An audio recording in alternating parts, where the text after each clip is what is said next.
নমস্কার। গরমে সবাই কেমন আছো? আমার তো খুব কষ্ট হচ্ছে। সেই কষ্টের মধ্যে আমি তাও আপনাদের জন্য একটু হালকা পাতলা করে রান্না করে নিয়ে আসলাম। তো আমি কি রান্না করেছি আজকে আপনাদের শেয়ার করছি।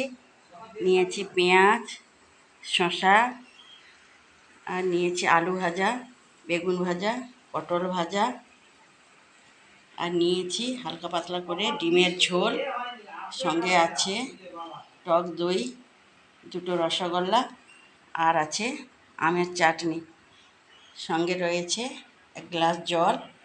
তো কেমন হয়েছে আমার এই গরমের মধ্যে রান্নাগুলো আপনারা শেয়ার করবেন, এবং নতুন যারা দেখছেন তারা প্লিজ আমার চ্যানেলটাকে সাবস্ক্রাইব করবে এবং শেয়ার করবে, লাইকও করে দেবে।